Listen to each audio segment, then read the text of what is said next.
Curation. Curation. Curation. Curation. We like to think of curation like a symphony. We take all these various elements and we weave them together into a story that's so much more powerful than any one of those things can achieve on its own. What curation means to the clients today is to provide a cure towards the infobesity. It's a way to understand clients' business questions and to give appropriate answers while tapping into multiple knowledges. We help our clients to rethink their knowledge, to answer more strategic business questions, and to get inspired by global trends so they can apply them locally and successfully. What we do is we understand what information they already have, what they need to know, and we figure out how to incorporate new methodologies with existing information, and then we put it all together. It's about looking at the plethora of information that you already have and seeing it through a new lens of analysis. Sometimes we don't know what we have or what to do with it until someone else with fresh eyes and other types of expertise comes around to help us see things in a different light. We do it by not only connecting different pieces of information to discover new insights, but also by adding a new point of view. Curation is much more than a desk research and restructuring untapped internal client data. It's also social listening, stakeholder interviews, adding new pieces of research to close the gaps, and using our international Ipsos network and data banks. The opportunity to go beyond the data, to contextualize it through a protocol and analysis frameworks led by experts. Curation is tight collaboration of anthropologists, designers, ethnographers, and semiotics, many other experts. It's about realizing and humanizing the data that already exists in a way that only cultural experts can do. Contextualizing the knowledge you have in today, but also for tomorrow. Backing up our knowledge with years research done on a category both locally and globally. And that's how they get a story, not only that they will remember, of course, but also a story they know they can trust. We pull out the insights, distill it into something very succinct, very powerful, very impactful. So that the insights live on and can cascade around the organization. Things are super sticky so that anyone you socialize the information with gets it immediately and would want to share it on immediately. Brought into action to create impact and move the business forward. Curation is going from the information age to the inspiration age, where insights are activated, not only captured.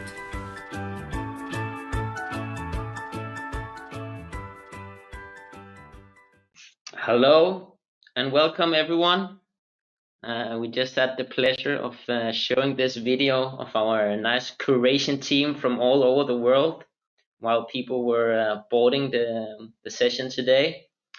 So I hope you can all hear me and see our nice panel. We have a lovely guest here, and I think I can speak for everyone when I say we've been looking forward to this webinar today. We have an inspiring agenda for you that we look forward to take you through. And before we jump into it, I want to say that we will finalize the session today with some questions and comments. So you should be able to post a question, and please do so. And then June will take it up in the end, and we will get back to you on whatever questions you might have. I want to start here. So, hopefully you've all seen the theme of today, to turn a myriad of data into actionable insights. So I want to start with this quote. So I have a fridge full of food. Why would I go to the supermarket to buy more? I need to start cooking. This is where you guys come in to take out from that fridge the 4 key ingredients that I need for my recipe. And I think this quote, which we love to use in our curation service, really captures the essence of the argument that we are trying to build today. That in many cases, generating new and focused data is very valuable. But in some cases, and in many cases, there is so much untapped value in using what we already have. And to inspire you on this agenda, we have our lovely panel here today. So my name is Stefan. I work here in the Copenhagen office, where among some other responsibilities, you may know me from doing qualitative research or healthcare research. I also co-lead our curation service here in Denmark together with Susan. And this is this curation service that we'll talk a lot more about today. But introducing, so Susan, you want to say hello to the audience? Of course, and thank you guys all for coming today. I'm Susan. I'm an insight consultant here at Ipsos Denmark. I work within the market strategy and innovation team. I'm primarily on quantitative research, but I'm also, as Stefan mentioned, doing a lot of these curation studies. So very much looking forward to sharing this with you today. Yeah, and then we are also so lucky to have 3 brilliant guests with us today. So live from Canada, we have our global lead of our curation service, Emma. How are you this morning? Hey everyone. Good. Happy to be here. That's great to hear. And then from our great partners at Carlsberg, we have our guest of honor today, I can say, Nick. How are you? Hello, everyone. About being here today? Yeah, very good. Glad to see you all, and nice to have a great audience. And the icing on the cake, Douwe, live from the Netherlands. How are you? Thank you. Not the guest of honor, but the icing on the cake, Nick. Funny, right? Yeah. Trying to hand out the compliments. Exactly. Yeah. All right, great. But so we will meet. You will meet these brilliant people a lot more later today. So discussing a bit why we are here. I actually, again, let me stress that that in most situations, a lot of value can come from generating new data. But I really want you to consider out there what data you already have available. I mean, our experience that a lot of you are not data deprived. On the contrary, you have access to so much data that you maybe find it difficult to navigate and really take the full advantage of all the data you have. I mean, sometimes we hear clients coming to us where we have too much, or it's scattered from different sources, or we have it in different places and in different formats, so we don't get the full value of the data we already have. So back to the recipe or the intro quote, right? Why don't we take those different ingredients and combine it together to create the recipe we want, right? I put some examples here. So a lot of public data, journals, statistics. There's a lot of trends and category reports from agencies or from databases such as Mintel or Euromonitor. You have your internal, your external sales data. You might have some social data. You might have a social intelligence program in place. You might just have your customer service. You also, in your organization, have a lot of information with your stakeholders. I think here in Ipsos, we always like to do stakeholder interviews in any projects, just because there is so much information stored within each member of an organization. And then, of course, there is the market research that generates a lot of valuable insights, but on a focus level. So all this combined, there is a lot of data to handle. But it's also, from our experience, we really know that there's still a lot of untapped value in all this data, especially if you manage to put it together and integrate it and have it speak together. But again, as we said in the invitation to this event, one of our core beliefs here at Ipsos is that an abundance of information does not lead to an abundance of insight. I mean, you can easily be information rich, but insights deprived. So today, this theme is all about how do we go together and combine this and get this value. And this topic or this theme all started with our discussions with you, some of the questions you come to us with. So we hope that these also resonate with you. I guess hopefully that's why you are here as well today. For example, you cover this challenge. There's so much data available. How can we take advantage of this knowledge without generating new data? So not adding to this pool of confusion. Or our data is scattered in different places and formats. How do we connect the dots and create new value? So integrating the data. or our data and studies are only used for single purpose and by a few people? How can we keep our data alive and valuable after the initial use? Or even this one, which I often hear, that our data mining projects are too transactional. How can we move from ad hoc projects to ongoing consumer and market intelligence so we don't have to start over each time? And also this one, we experience a lack of impact of our data. How do we overcome the complexity of disseminating knowledge in a large organization? So a lot of challenges that you come to us, that we hear, that we try to help with when it comes to navigating all this myriad of data, basically. And now we don't pretend to have all the golden answers to these questions, but it's exactly those questions that form the basis for our curation service here at Ipsos. And so, but the question still remains, how do you turn a myriad of data into actionable insights? And to kick off this discussion, we will we'll do an open panel session with our three guests: Nick from Carlsberg, Emma from our curation service, and then Douwe from the market strategy and understanding. So are you all comfortable in this virtual studio? Very much so. Ready and comfortable. That's great to hear. So I know, Nick, we are so lucky to have you to kick off this discussion, to let us in how you actually approach these challenges at Carlsberg. Yeah, for sure.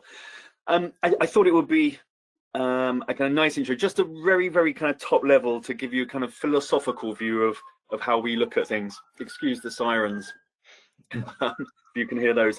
So how do you work your way through the sheer volume of data that we all have? I think one of the things we found that's successful is you really start with a kind of simple philosophy, and when you talk to your colleagues around that, it really helps to give clarity about what your role is and how you engage with people and how the conversations move forward. And I know this is a big kind of cliche, it's often used, but you know, we're constantly defining what insight is. I mean, simply, we just make sure the business knows that to do great insights, any world-class insights function really has to combine two perspectives. One is hindsight. You can call it hindsight. We call it around tracking performance of the business today. That's everything that's going on with Carlsberg, the way we operate, where we operate, our products, our portfolio, our brands. Hindsight is looking back yesterday. What's happening yesterday and today? Are we on the right track? Are we keeping the business moving in the right direction? And the flip side to that, quite simply, is the foresight. It's where is the growth going to come from tomorrow? How do we keep moving the business in the right direction for the long term? And you know, it's as much about understanding where the opportunities lie, but also where the challenge is. So can we help the business de-risk some of those decisions? And let's not forget, insights is not just there to support the decisions and find out where there's new value. It's also to make sure that we can take some of the risk away from those decisions. And we don't always know 100% the answer. Sometimes 80% is okay, but that helps the business move forward. So that's really the kind of top level philosophy. But below that, to really have an insights team that's working its way through, you know, the sheer volume of data we've talked about, we very much look at it around competencies and capabilities. And you see, what you see here is literally that hindsight and foresight played out in terms of the competencies and capabilities that we need in the team. So everything to the left-hand side helps us understand how the business is performing today. So whether that's understanding demand, the brand performance, using social listening, demand spaces, these are all capabilities myself and my team needs to do that job to a world-class level. And then that flip side I talked about, thought and action leadership, looking forward, these are all the capabilities that we're building to make sure that we do that from a world-class level. So whether that's understanding trends and foresight, looking at adjacent categories that Carlsberg can move into, understanding consumers and how they live their lives, and then of course you've got some of the skill sets around data integration. Not everything is in perfect place at Carlsberg at the moment, but we have, you know, we have an ambition, and we're plugging away and we're filling these gaps in terms of our global insight team's capabilities. And then one of the most important things actually to make this successful is what we call the enablers, which is the bit outside. So center of excellence is really just about best practice, making sure we do the things in the right way that's contemporary and relevant. Analytics, of course, is a central part of that, and we see more and more of our skill sets being weighted in terms of traditional research and new analytical skills. And then the last two, knowledge management is a hugely important one that I think a lot of companies may have not got their heads around. At the end of the day, you have a big company, it needs a memory, and we're responsible for the kind of intelligence memory that the business retains. So that means all the knowledge we've had over the last few years is managed, and we see it as an asset. So you want to reuse those assets. So you do need that knowledge management system. And then the last thing is community. And to be honest, this is the most important thing because it links to what's in the middle. You cannot achieve any of this to the level we want unless you have a good community of people that is connected, sharing and collaborating. And that's where you really arrive at that center point, which is data is never going to give you all the answers. It's that balance of human and data intelligence. Call it quant and qual, call it analytics and intuition. It's a balance of all those things. And this is what we're striving to achieve. Yeah, and I think that, I mean, just looking at this, that we can call it a wheel of different capabilities or things you need to know or should know. I mean, that is a myriad of data right there. How do you, I mean, balance keeping track of all this existing information and then adding in, for example, all the external information that is needed, and especially on the, let's say, the need to know side of the wheel? Yeah, it's a really important point. You make sure you get the left hand side, as I'm looking at it. That's the foundational knowledge. You make sure you get that right first. And there's a phrase we have at the moment, and it's reflective of our level of maturity, which is data without a decision is just a distraction. So if there's not a process or a planning cycle or a rhythm to business decision making in the business, if you're not supporting that, you're not getting your foundational knowledge right. If you're just kind of churning out insights that doesn't have an audience, doesn't have a decision to make, then it's nice to know. Now, there's nothing wrong with that nice to know, but it could be a lot of effort for very little return. So we just happen to be in a level of maturity at Carlsberg where we're very much focused on that foundational knowledge. And increasingly over the last year, we've really made great steps on the right-hand side, which is the foresight kind of perspective. But I really found that you do need to match your cycle and produce the content that matches with the rhythms of the decision-making process in the business. So important. Yeah, Nick, I kind of like the idea of the metaphor of a wheel, because a wheel means it needs to take you somewhere, right? So that's a good one. Yeah. Yeah. So my question is like, how do you make sure that this really drive action? And the second follow-up question is, how do you make sure that if you drive action, how do you feed back the impact back into this wheel so you're steering it in the right direction, if you know what I mean? Sorry to keep building on that metaphor. Yeah, no, it's on the first one, it's all down to our people, down to my colleagues in the team. You can have all the analytics you like, unless you've got someone to take it out, communicate it and translate it, and more importantly, help people and our colleagues understand what it means for them in terms of their ways of working, the decisions they make. For sure, we'd love platforms with, usage of AI and everything, but AI is not there yet, quite frankly. So it's down to our people to make that happen. And then the feedback loop is an interesting one, because all the competencies we have around the middle, so all those kind of capabilities that we want to build, those are completely dynamic. Now, that was good for last year and we see good for this year, but in 2 years' time, I might need a whole bunch of new capabilities that we need to skill up the team, maybe even recruit new talent, but then also engage with the business in a slightly different way. And I'm not going to predict what's on here in 2 years, but I'm already starting to think about, are there skill sets that we don't yet have? And that loop of success, of delivery, action, tells me if we're in the right direction or not. That's great. And I think that also kind of leads on to one of the things I noticed. So the center of the wheel, while you already discussed a bit about the need to humanize things or having AI and the data science. And I know also, Emma and Douwe, you really stress the importance of combining data science with human intelligence. So can we discuss, and also this popular concept of augmented intelligence? Why is it so important to have both, and what can the humanizing things of this aspect really give to navigating a myriad of data? I think from my perspective, over the years, especially in the last few years, as we said, Nick, AI has become really a buzzword, and I think there's been a lot more kind of marketing and promise around it, and as opposed to where it might actually be in terms of its life stage. And I mean, I personally love the idea of bionic curators that we could have, that are completely AI enabled, but also using their smarts. And I think that's somewhere where we want to get to.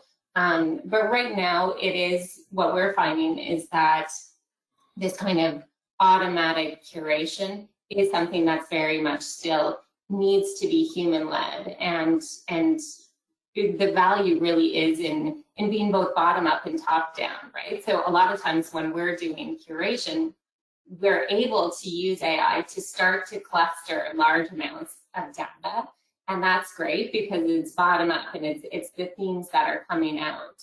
But what we find really valuable is then also doing top-down, so exploring different hypotheses that we might have and being directed in going through the data. But then also the value on a human side in terms of kind of fulfilling this wheel that you're talking about, which is how do you then bring those insights to life and share them with your organization? And that value of human storytelling and human activation is where the magic happens, right? That's where people can actually take that information and use it with their stakeholders. Yeah, and that's a great input, Emma. So Douwe, any other reflections on Carlsberg's approach and how they go about things? Yeah, well, I like to sort of put this in because I've been thinking a lot about data and creating data-driven, consumer-centric organizations, and try to put sort of these things inside a framework. And sort of I've used as a metaphor a concept from a world-renowned sort of neuroscientist, Dr. Tononi, who was trying to come up with a measurement, an information theory to measure the consciousness of a brain, which I thought was a great metaphor for creating consumer-centric organization. What he said, there are three elements to calculate how conscious a brain is. And just allow me to explain this briefly, because I think it has a good value in describing how important data is. One, he said, you need to have, a brain needs to have a certain set of neurons, and the neurons need to be very much linked together. So linking that to data, for a company to be consumer-centric, you need to have the right data, the right consumer data. Those are all the spikes, Nick, that you had in your wheel. But the data also need to, whether you do it in a platform or whatever, they need to be really connected. If they're not connected, these are all different elements, and they're not going to help you. So that was number one. Number two, having the data and well-connected data is not enough. The next thing for a brain to be conscious is it needs to create new forms of intelligence or new insights. But if your brain doesn't create insight, it's not conscious. So link that to what you're doing, Nick, in your organization. This data needs to create new insights. Now, you can do that through human curation, as Emma just said, or through machine learning, AI, right? And I believe you need both, right? But there's a third element, what Dr. Tononi said, which I thought was really interesting. He said, not only need you create insights, that those insights need to be spread over the organization, right? Like if your body doesn't understand what these insights are, no body components will move. So your organization needs to know what those insights are. That's one. Secondly, you need to do something. Like if all of these insights doesn't lead to action, you have kind of, he calls it, you have a zombie brain. You create kind of a zombie organization, right? You have the knowledge, but you don't do anything. But the third thing is critically important. You also need to have a feedback loop, right? So that creates a real learning organization. So those three elements, having the right data, having it well connected, then creating insights through machine learning and through human curation, and then finally activating it and that feedback loop in the organization. If you have all those components, you have a consumer conscious sort of organization. So I believe, Nick, if I listen to you, you have many of the components are there, right? Yeah, they are there, but I guess the only thing is what you painted there is the vision of the future we want to get to, and I think there's for us and what I see amongst my peers in other businesses, we're still very much on that journey. However much of a cliche that phrase is, we're going through the whole thing with the big data challenge. Although I think actually maybe Carlsberg hasn't been as quick as some other organizations, but actually that's benefited us because I think people are beginning to realize trying to get all your data in one place and hope it all links up and it suddenly becomes all accessible and it just starts delivering insights without you even asking it to, that turned out to be kind of an impossible dream. And I think you hear a lot of discussion is not about big data, it's about small data, little data. And this is where I come to my point. At the moment, with our level of maturity and our access to technology, it's better for us to do one thing really well.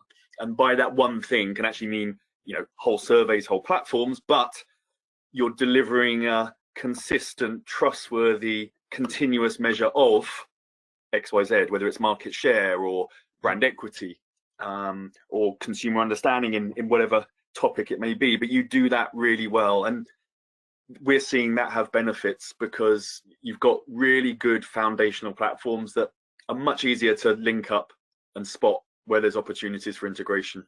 And and then you direct the machines to do the job if you can get them to do that. But at the end of the day, I pick up on Emma's point, it's the human element, it's the storytelling that's so important to make that happen. So when you talk about the brain, absolutely, I love that idea. And we as an industry actually have to work out how we're ever more effective in achieving that. And I like the idea of small incremental steps. Like you can't, solve the world, right? This is more of a North Star that I was talking about.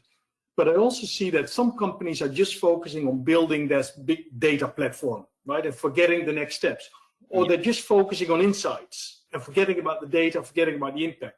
Or just doing these test and learn actions. So my idea is, and that's what I like about the way you're describing the strategy at Carlsberg, is you see all these components of that consciousness, right? These are the components, but then you're taking small incremental elements to try to make it all sort of come through. So, and for me, the big concept of the age or the movement of that big data discussion is now when you're planning how to use your data or what data you need, we talk in terms of use cases. And a use case is a very defined need or business challenge that you then you build. Okay, what data do we need to solve that? How do we organize it? How do we deliver it? You don't start with the data and say, well, I have this nice bunch of data. How am I going to use it now? That's completely the wrong way to go. And so history has proved. Yeah. So I think interesting discussion is one thing, Douwe, if I can follow up with you. So you kind of build these three important building blocks for an organization to do this right and be conscious, as you say. Do you have any advice or anything you can look to in terms of, so how do we get there? What are the success criteria we can look for and start to implement? Yeah. I think it is very much listening to Nick, the way you're doing it at Carlsberg is some good advice. I think what I would do and what I suggest to sort of many of our clients is first have a look at, do we work on all of these three components or are we just focusing on one, right? That's, I think, step one. You can do, it's not brain surgery to see, are we just focusing on the data? Are we just focusing on the insights? Are we just focusing? No, are we focusing on each of them? That's point one. The second learning, and Nick, I completely agree with you. Are we now building use cases? Are we just starting small and having impact by doing all these three things, but on a certain topic or on, right? Don't solve all the data before you go to step two, right? So my two types of advice is make sure that you focus on all of these three elements as I described them. But then step two, focus on one business case just to try to get the machine working, try to get that wheel, as you showed, Nick, start the wheel rolling. And number three, this is also what Emma said, it's not just a machine, right? You need to humanize the data. It's not, don't believe that you can get this whole car driving with just machine learning, AI, and big data analytics. It needs a human curation to get the car driving in the right direction. So those would be my three types of advice. And absolutely, you know, we're all looking to build the limousine. We start small, and because we start small, we have successes, and you're able to produce really good outputs that are meaningful, they're relevant, people make great decisions, and you have those wins. And then you keep building your portfolio of wins, and then people invest in you. They give you more money to go and get more wins because they trust you and they know that you're doing the right thing. And so, you know, it might take us 10 years to get the sports version of our motor car, but we're working on it. But Nick, I would add one thing, because the discussion that we just had does mean, in my opinion, that the skill set of people in the marketing insights community are different now than they were sort of years ago. Because yes, we need to start small and we need to get the engine driving, but we do need to understand more about data architecture, data platforms, machine learning. These are new skills that we do need to get to start driving in the right direction. Yeah, I think that's fair. I think any good team will have different people bringing different skill sets to that whole that you want. Correct. But you're absolutely right. And in fact, if anything, I found us having to revisit skills that maybe we'd taken for granted. Desk research is a massive thing now. You know, we think about the volume of actual ad hoc new primary research we've done over the last year for kind of obvious reasons. It's really dropped, and I expect that to really bounce back next year. But we've basically been doing a ton of desk research because we're extracting stuff from Myriad sources all over the place, partners, consultants, you name it. So there's actually some really good basic skills, but also, you know, you do need a good base level of understanding where does data come from and how do you manipulate it. And you definitely need a base understanding of that, because that's going to hold you back if you don't. Yeah, and finally, Nick, we're talking about these individual data skills and analytical skills, and you name it. But also now, when you want to build real business cases or use cases, I think we as insights community need to be more strategic advisors in an organization to be able to build those business cases. Yeah. Would you agree with that? Yeah, absolutely. And that comes down to great partnerships. You know, with Ipsos, we have a really good, solid partnership, and we do, you know, a range of different kinds of work, and that comes with that strength of partnership, because you get to know our business. And again, I'm spouting cliches this, but when we say what can we do better with our agencies, it's help them understand your business. And if you understand our business, you understand the rhythms, you understand the decisions that are being made, you spot the opportunities. And that's where I think I'm hugely excited by what we achieve together, and it's not just down to us dealing with our own platforms and systems. That's a great comment. I really wish we could continue this discussion. Maybe I'll try to convince you to do a larger podcast on this topic at another time. But unfortunately, we have an hour limit, and it's a really interesting discussion, I think. So I think I pick up with a few things, especially that I mean your second building block, Douwe, that from that data you need to produce new insights. I mean that's really the key to the next step. And there is also this need for humanizing the data, especially if you want to keep it alive within an organization. And this, I mean, Nick, you also speak of simplicity, and we are activating the insights within an organization, right? So for all the teams involved around the wheel to be able to do this, we need to simplify it and activate it. And I think these are some of the the main ideas behind our curation service here at Ipsos, where we try to come in and help along those lines. So taking the information and giving it new life and activate it within an organization, basically. So one of the arguments we often hear is that, isn't this just desk research, right? You also use the term, Nick, and I think from our point of view, it's a definite no, right? The way we see desk research, at least, is that it's very much considered around the gathering or collection of data. So the more the merrier. It's very internally directed. So it might lead to a personal understanding, right? One person knowing about this, but it rarely leads to organizational action or organizational change. So for us, I mean, desk research is not the cure to this infobesity, to having too much information. Rather, it can add to it, on the other hand. So that's why we like to call it the curation here in Ipsos. So again, the core belief that an abundance of information does not lead to an abundance of insight.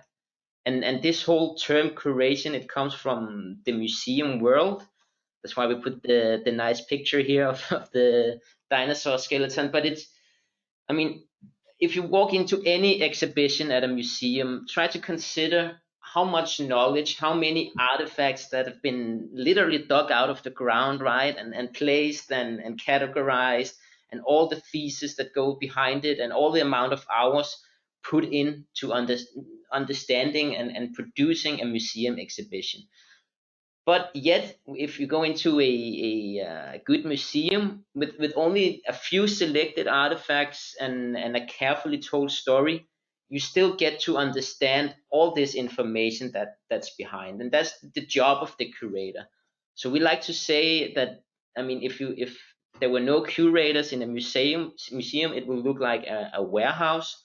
So in the same way, if you don't have data curators in your team, you will just have a warehouse of different source of points of data, but no one comes in and understand it quickly and take it out. So that's what we're trying to build here. So maybe this sort of a more cure to the infobesity, where you take a myriad of data and make it digestible and actionable within organizations. So we like to define curation as we have here. So a service to provide consumer-centric insights that address key business issues by synthesizing and contextualizing multiple data sources and delivering rich storytelling to inspire action. Now that might be a nice write-up, but I think there are three main elements behind it. So three things to successfully curate. So evidently, it requires a lot of data and a lot of data synthesis. So taking a multiple data and distilling it down to reveal a simple truth. But it also requires interpretation and contextualization. So take that data and put it into a broader perspective. It could be a cultural perspective, consumer-centric, or all the business context. But at least take it in and give it a point of view and interpret what it means. And then at the final point here, that it needs to be activated. You need to bring the consumer all these insights and the context alive within an organization. If you don't do that, it has little value. So, and we try to build, when we do this work, on these 5 principles again. So simplicity, personalization, connection or integration, storytelling, and activation. And to tell you more about how do we actually do it, we have Emma and Susan in the final 20 minutes. So let me hand over. Okay, there we go. Thank you very much. So what I wanted to do was just to share an interesting application from our Global Center of Curation on how we're able to take a myriad of existing sources on a topic and come to new, importantly, and deeply human and cultural insights. So this is an interesting example. We had been talking to a lot of our clients, and hearing about the challenges that our clients were facing in terms of how do we get our strategy, our brands, or maybe our communications to travel across cultures. So this might have been, how do we connect with new markets, new countries, or even microcultures within a country? It might be an efficiency play, right? So how can I take my strategy in one market and bring it to another market? Or it could be that you have a global brand and you want to have universal values, but you also want to be able to resonate with different cultures. And so that was a big challenge that we had. And as you may know, if you've done any work on culture, is that it's quite a complex and multidimensional topic, and it's really perfect for curation because of that. So just to take a step back, remember that culture does impact people in many ways. So it includes just minutiae things like what we perceive as breakfast foods, whether it's dim sum or whether it's eggs and bacon, per se. It also impacts our communication styles. So whether you're in a more blunt culture like Germany, where you might just say, I don't agree with you, or you're in more of an indirect culture like the UK, where you say, that's an interesting idea, but you'll never hear from this person again. Culture also impacts, though, deeply held values that we have on things even like gender roles. So for example, we found in a recent study that only 39% of Gen Z prefer to buy gender-specific shoes, and that's about an 18-point difference from their older cohort. So what does this mean? Well, for culture, let me just go back there. Culture is how we make sense of the world around us, right? So it includes both visible things like symbols and icons and rituals, celebrations in different cultures, but it also includes the not so visible, the kind of under the curtain, so to speak. And that's the beliefs that you might carry. That's the values a culture might carry. That's what you might judge as right and wrong. And so it's this interesting thing because it's both of those sides. And it's really those shared social values that drive individual behavior. And that's why it's so important to look at culture. So it brings us back to the business challenge that I was mentioning about cross-border marketing. And what we wanted to explore was, say, if you're a Danish brand and you want to resonate with women in, say, the US or France or China, do you have the right levers? Do you know the right levers to push? Is your strategy relevant in each of these markets? Is it appropriate in each of these markets? So that's what we wanted to explore, and we did that in a recent Ipsos study, which is actually soon to be released, so you're getting a little sneak peek here. So how did we go about it? Well, we know, as I said, that culture is this kind of multidimensional topic, and when we're curating then, it's really, really important to be able to apply the right lens to all of the data that you'll be looking at. And so we used our cultural transferability framework, which looks at both the cultural values and beliefs, both historical and present. It looks at the market landscape. So what's the wider environment? What's the role of brands in each of these markets? What's the business context? And from that lens, then that's when we look at all of the different data sources that we might have. So for this particular study, we looked at, of course, a myriad of data that we have at Ipsos. We have some wonderful trends data where we can cross it by gender and market.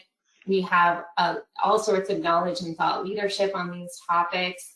And we've also have our cultural curators in each of these markets, but also using some outside curators to have that outside-in perspective.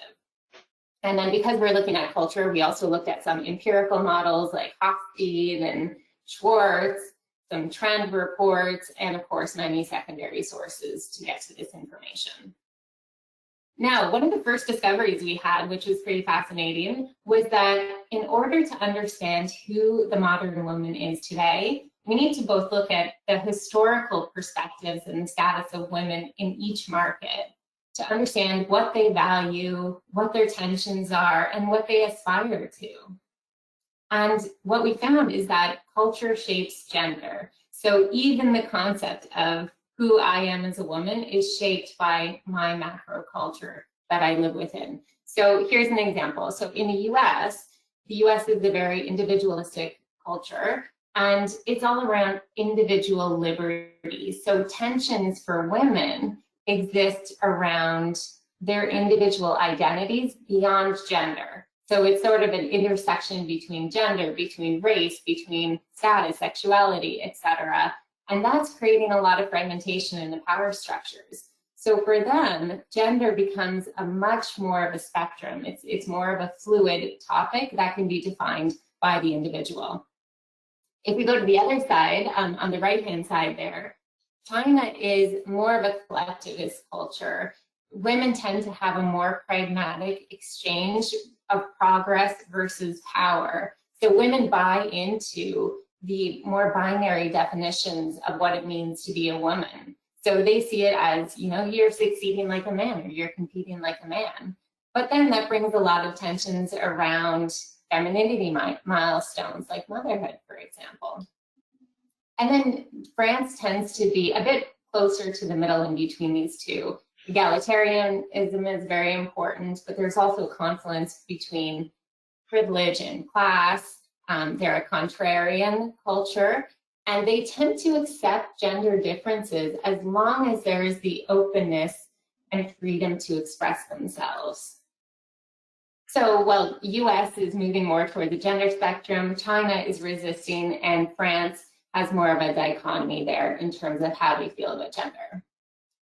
So that might sound a little bit academic. That is to give you the background. What does this mean for your brands?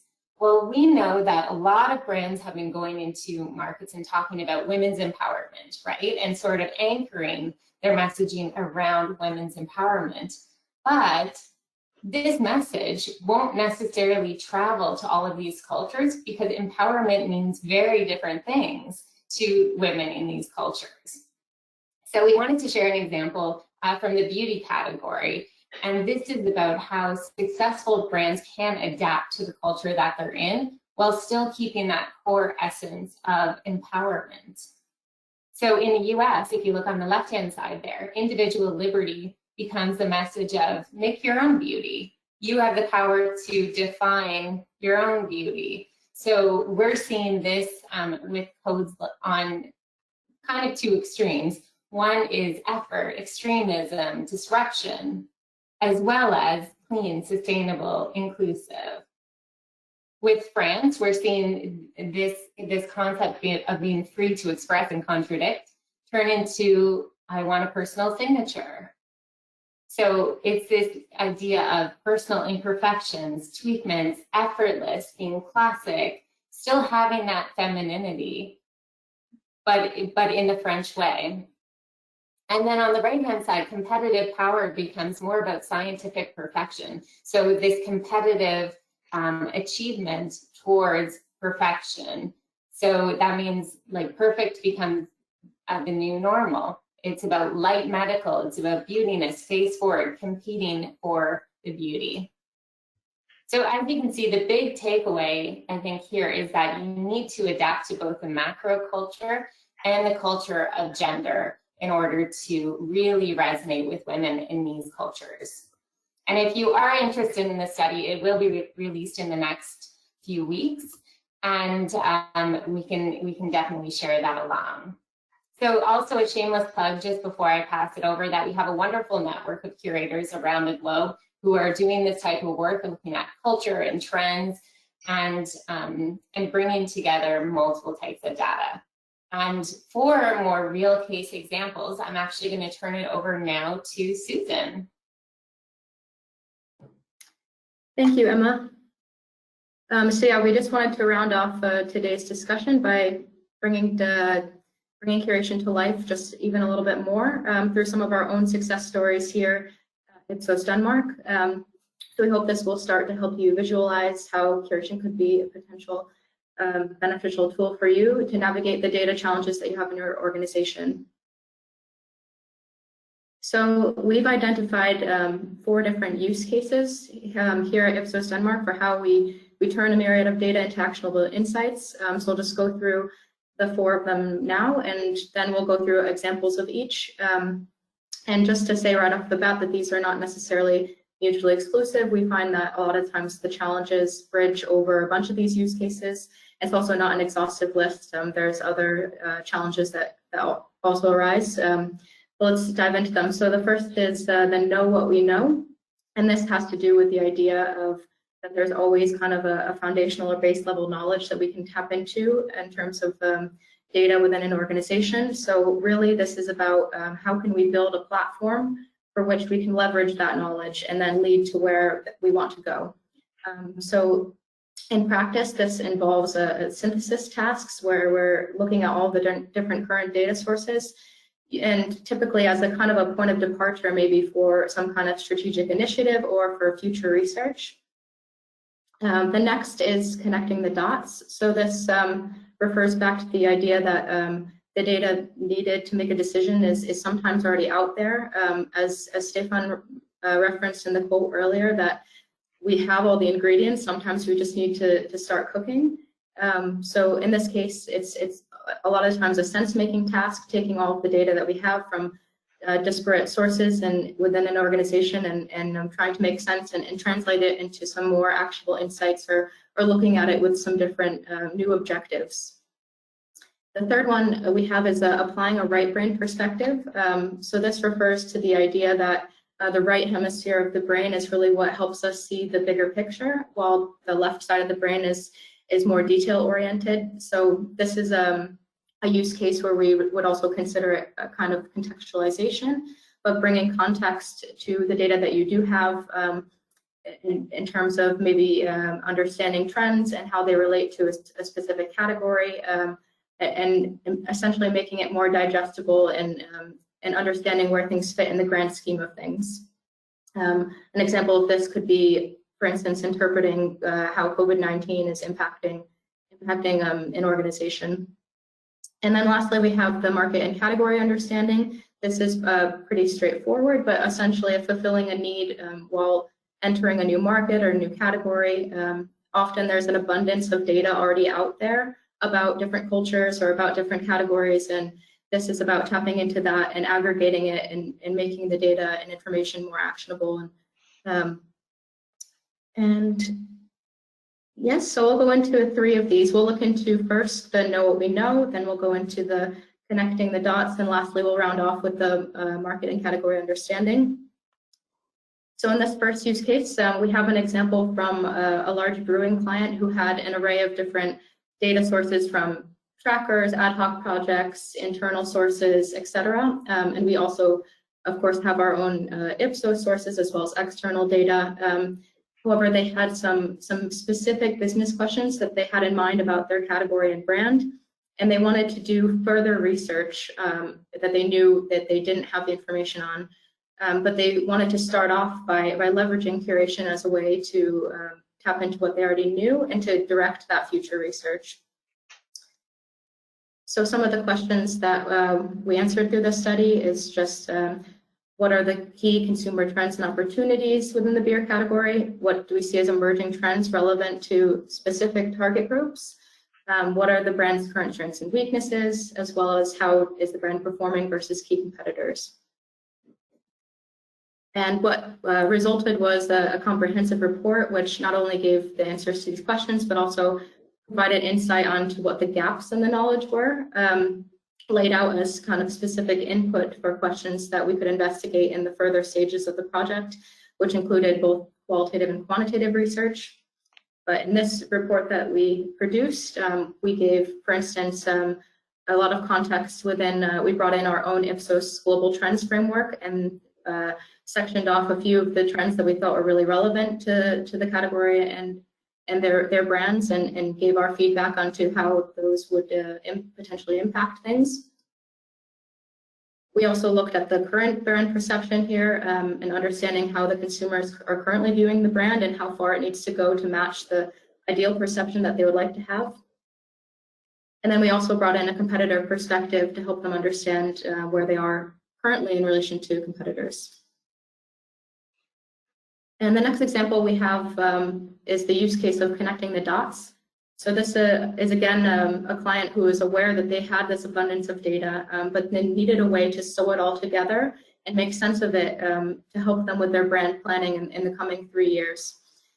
So we took a lot of information from a pool of data that we had, as well internally as well as externally. So that also included financial data, marketing and sponsorship data from the client, distribution. We took everything we could get basically, and then we were able to serve as the red thread and build a story around each of their brands, which helped them understand how all of these factors fit together.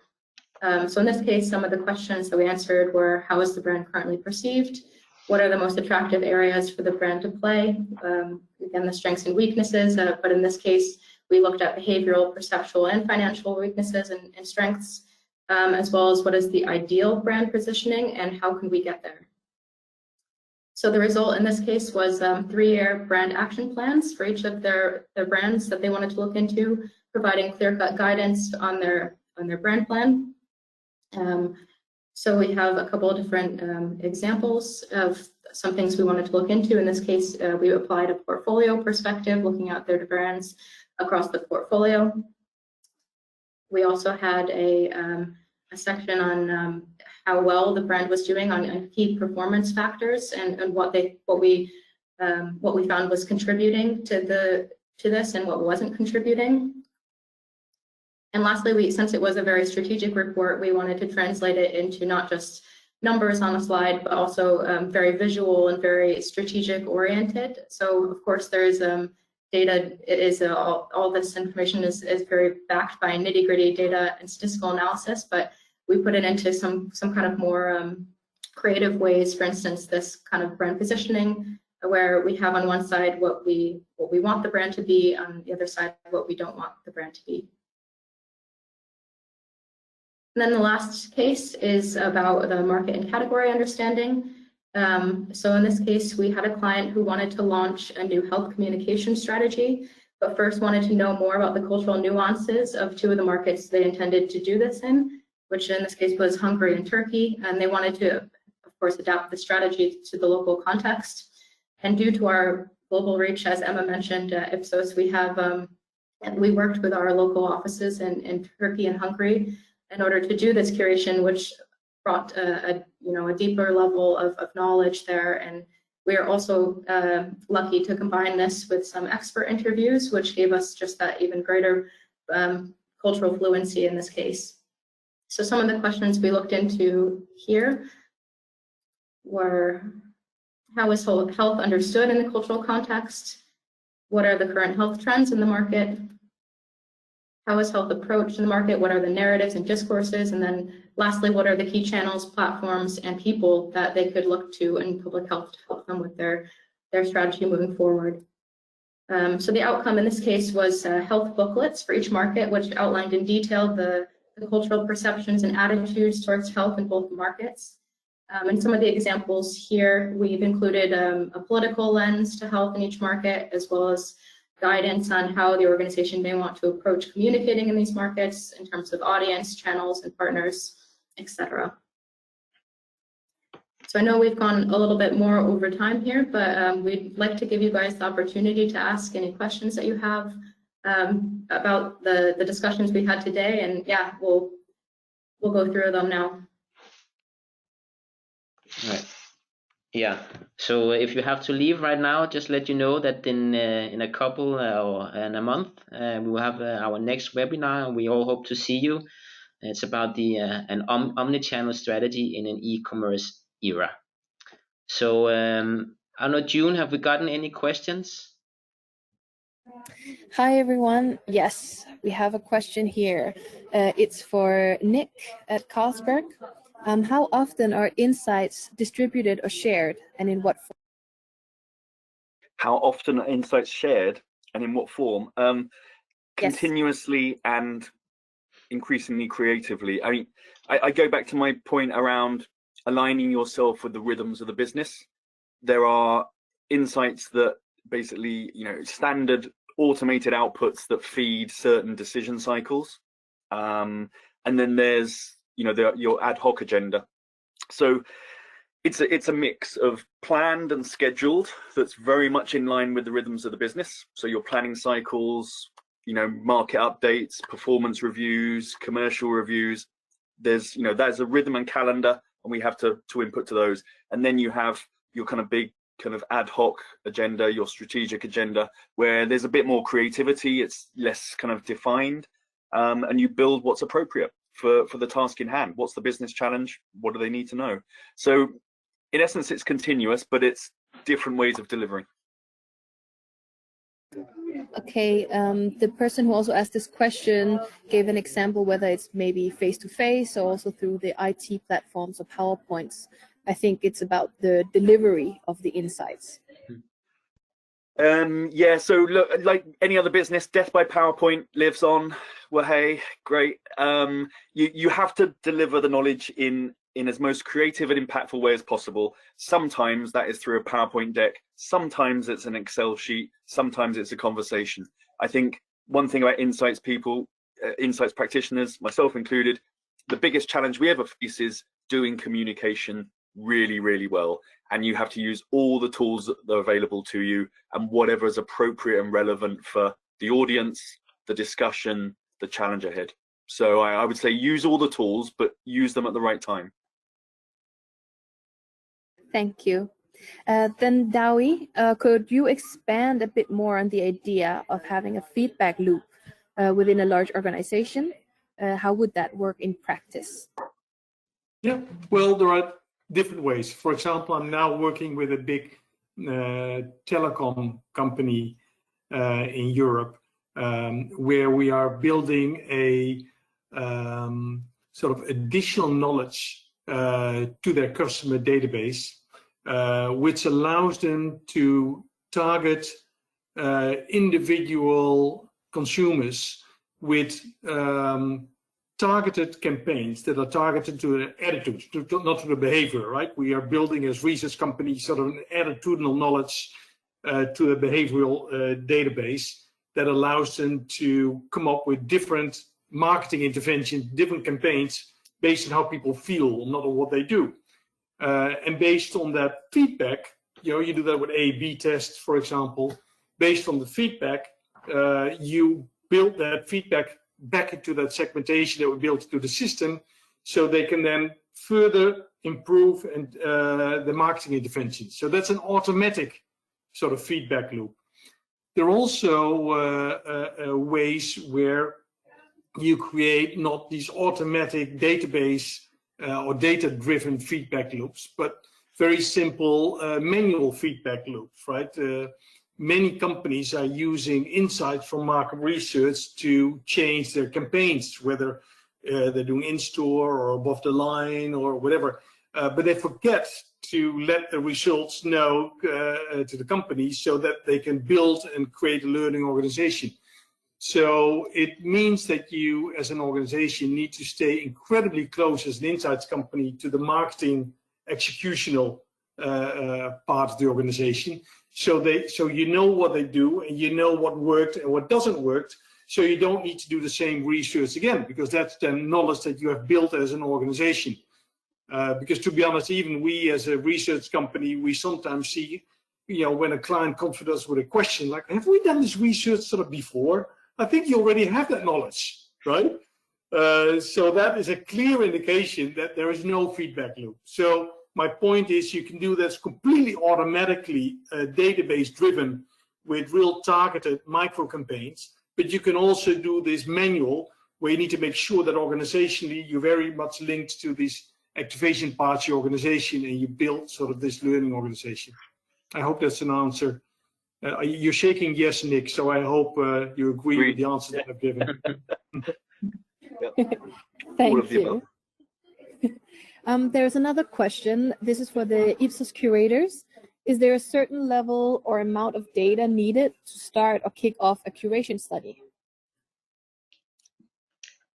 I think so. One of the things, if I can go here, is that we tend not to set any limits. I think we can always find more depending on the topic, right? So I mean, if it's about a minimum limit, what you have internally, there is so much out there we can go out and look to, and we have databases and we have internal knowledge, so we can always go out and gather more. So you don't have to say that, well, we actually don't have that much already exists, if that's the question. And in the other end, there shouldn't be an upper limit as well. Of course, there's the more there is to navigate, but that's where the synthesis and the experience come in from our curators to easily cherry pick the right sources and funnel it down to what's important for the business question at hand. If that was an answer, someone nodding. I think so.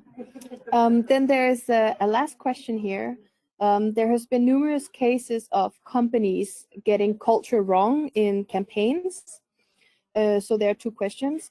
How do you ensure cultural authenticity in Ipsos in bringing the insights, but then also in the large companies to actually act on these insights? So maybe we can start with Ipsos, Emma. Yeah, sure. I think from our perspective, it's really important that if you want to travel to, say, a different country, that it's really important to be getting insights from local folks from the country. So whether it's curators in that country who are familiar with the context, the trends, etc., or talking to consumers in the country, I think it's really important to have that perspective and not just have it be, say, globally or centrally led.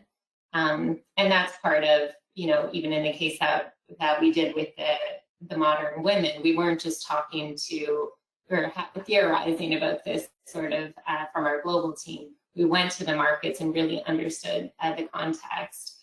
And I think from that as well, there's always an interesting element where I think it's really important to talk to people from, say, a particular market, but it can be really interesting as well to bring in maybe expats that are living there but from somewhere else, because oftentimes it can be hard to see nuances about your own culture, but others who have come into your culture can help to point that out. So I think having many different voices to build that helps to make sure that you're representing it well. And in tune also with the latest movements that are going on, right? Especially with Me Too and all of the movements we've seen in the past few years. I think the people you talk to really need to be in tune with that as well. And then in terms of the other side, and how do we make sure that these kind of cultural perspectives are taken and understood by people? I think that's where it comes back to what Douwe and Nick have been talking about with the feedback loop and the importance of disseminating the information in a way where it really sinks in and people not just read the insights about, say, a different culture, but they really feel it, right? And so we've been doing a lot of things like video bites around insights where people can hear folks from the culture talking, or immersion events where you're in a workshop and you're totally immersed into a culture. I think anything you can do to really help to bring that insight to life will make sure that the stakeholders who you need to have understand that information really take it in and feel like it's their own. And then if I may just add to that, luckily the beer category is one that's inherently local. There's actually very, very few truly global brands. So we are blessed by the fact that, Carlsberg is present in 35 markets and we sell in 3 times that. So we do know those markets. But I've also worked for businesses that are very centralized. So the key that unites us all is test, and test again. And if you're not testing your creative, then you always run the risk of getting it wrong. We don't make that mistake. We have a process from ideation right through to post-launch.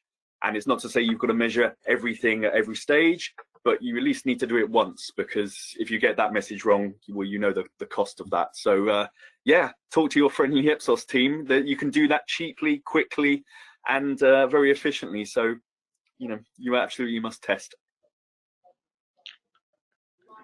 Thank you so much. There are no more questions. Yeah, and thank you. So you take over, Stefan. Yeah, so thank you all. It was a pleasure having you here.